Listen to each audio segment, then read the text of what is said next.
Are you a fan of anime characters who are overpowered, but lazy? Despite being overpowered, these characters choose to be socially aloof and stay away from all the activities that take effort. So, welcome back to Animeology, and today we will show you the top 10 animes where the overpowered main character is lazy, but surprises everyone with his power.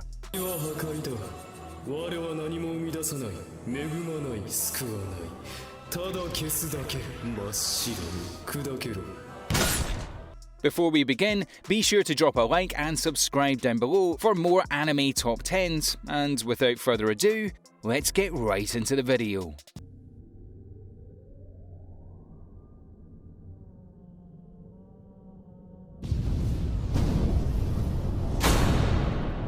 Number 10.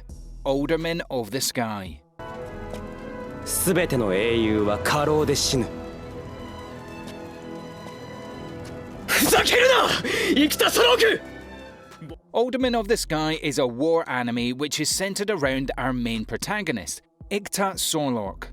Ikta Sorlock is lazy. Very lazy.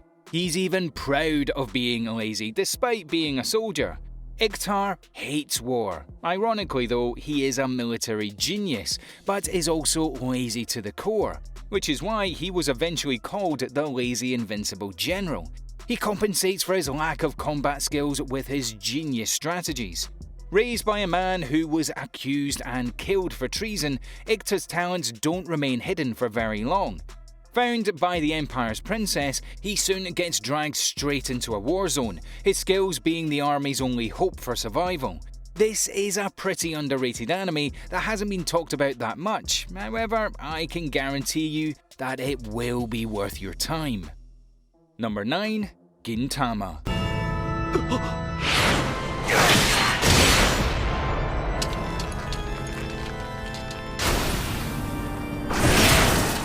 You know someone is lazy when he'd rather wet the bed than get up at night. That's our Gintoki, the man who had a 5-minute speech on why the truth of strawberry milk is the feeling of wetting the bed. Gintama is so lazy that he breaks the fourth wall just to skip a trope he finds bothersome. Gintoki could usually be found sitting on his sofa, picking his nose and lazing about. No job is too small for our protag-kun to procrastinate on. There was one time where Gintoki was about to enter a training arc, but he decided it was too much effort. Who needs a Shogun training arc anyway? But then again, Gintoki has enough power anyway. The power of his wooden blade is truly astonishing, and he'd be a war machine, if he could be troubled enough to do so. Gintama is probably one of my favourite animes ever. It contains almost all kinds of tags. Well, maybe not all, but it's a lot.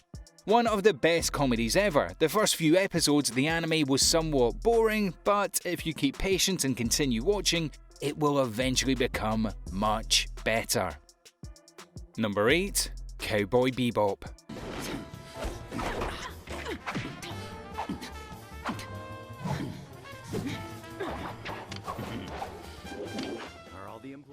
Cowboy Bebop is a legendary anime from the 90s. This anime has somehow managed to maintain its popularity in the anime community even after 20 years. The main character of this show, Spike Spiegel, is strong, smart, but lazy and laid back. Spike is a lazy, apathetic, confident, and extremely cool character. His modern cowboy-like demeanour makes him extremely likeable, but he treats his life like he's living in a dream. Spike has exceptional eyesight, complemented by his fake right eye. He is a great shot. Spike is normally sarcastic and lacks any qualms about killing people, and when bounty hunting, Spike would jump head first without paying any mind to his surroundings, and would often cause more damage to the environment than the bounty is worth. Cowboy Bebop is the greatest anime series ever. One of the all-time greatest anime series, this romp set in the year 2071 features plenty of action, but never skips on character development. The show ultimately features so many cross-ranging influences and nods to other famous work, it's almost impossible to keep track. Number 7. Kaze no Stigma.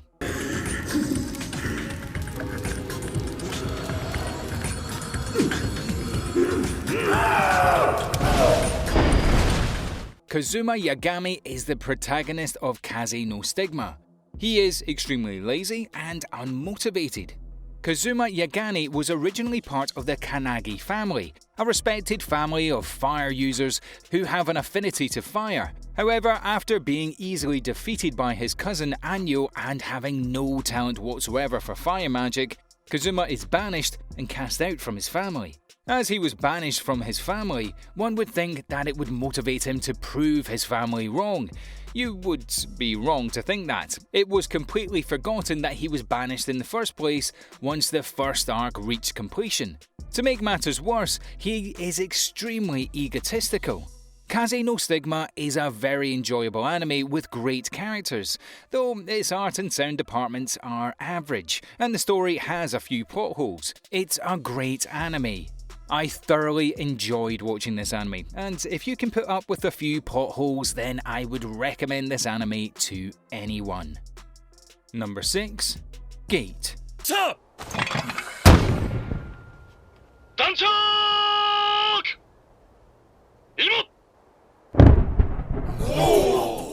Yujimi Itami is a multifaceted character who is as strong and reliable as he is lovable. He's dorky in some ways, but also intelligent and full of surprises. Not to mention, he's a hardcore otaku. If you watch Gate, crushing on Itanami is unavoidable. Yuji is the poster boy for us to believe in working smarter, not harder.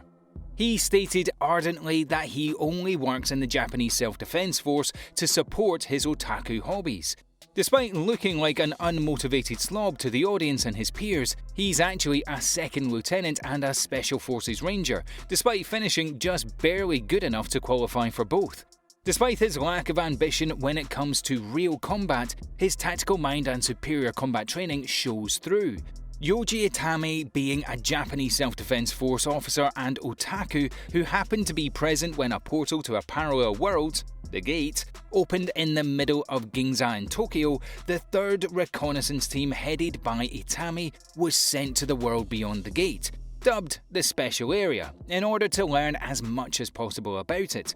And so the Japanese self-defense force, along with Itami, an elf, a demigoddess, and a sorceress, continue to gather knowledge, allies, and get involved in conflicts between nations in our world as well as in the Special Area. Number 5. One Punch Man. I was pretty conflicted about putting Saitama on here. I mean, he isn't so lazy as he's just bored. He went through all that trouble to train his body to be a superhero, but defeating people with one strong punch is pretty boring after all. After enough wins, he gets bored with his superheroing and thus ends up a pretty lazy bum about it. Saitama is a very interesting character. You never know what he's going to do next or when he's going to punch the opponent. One Punch Man is one of the funniest and most entertaining anime series I've ever watched in my entire life. Number 4. Shaman King.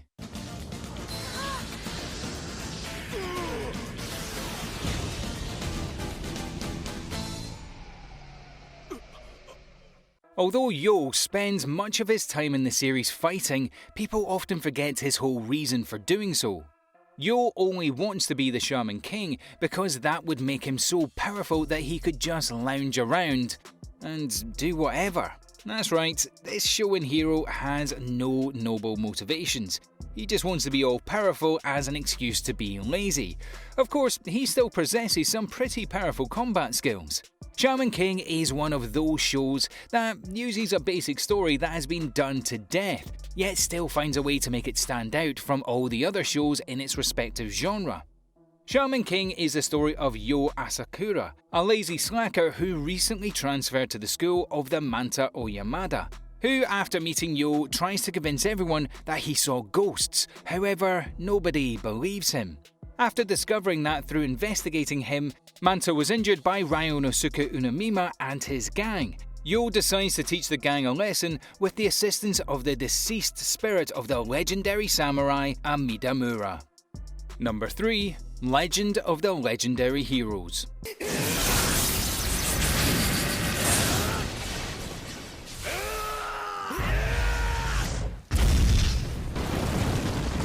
Rayner is so naturally talented at so many different combat arts, it has led to his own lazy nature. To most people, he is sleepy and unmotivated, which makes it all the more surprising when he does do something, even if it's not even amazing. But it usually is pretty amazing anyway. Unfortunately, even lazy people can undergo a horrible trauma. In his case, it was the death of his classmates, which cured his laziness a bit as he tries to make the world a more peaceful place. Rayner is actually quite an attractive character. He has similar looks to the male protagonist Kazuma from Kaze No Stigma. He has dark brown hair, brown eyes, red when the Alpha Stigma is activated. Despite the fact that he is incredibly powerful and quite the mage, he is also incredibly lazy. Being so obsessed with naps, he refers to himself as King of Naps. He also has dreams while napping, about naps. He is considered one of the strongest mages in Roland, a city ruled by King Sion Astal. This is because of his abilities called the Alpha Stigma and his ability in his eye. He was, at first, considered a monster for this. Many Alpha Stigmas would lose control when activated and kill many human beings. Number 2. Kazimikaze Tsukikadran.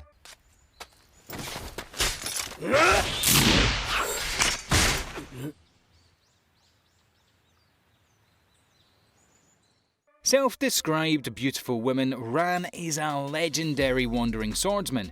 However, the only thing that can match her skills with a sword is her demonic lust for sake. Instead of looking for strong opponents, she prefers to spend her time drinking. Sometimes not even her friends can keep her on task when sake is nearby. But when she does draw her sword, look out. A fun, largely light-hearted romp through the Edo period countryside with a wandering female samurai and a martial artist going by the name of Lady Meow of the Iron Cat Fist. Yeah, I was a bit skeptical too, but just go with it. In short, Tsukikadran is an enjoyable little title provided you're not after anything particularly innovating or challenging. It requires little thought, but is entertaining without being offensive, and should easily fit with anyone's preferred pace of viewing. And number 1, Akashic Records of a Bastard Magic Instructor.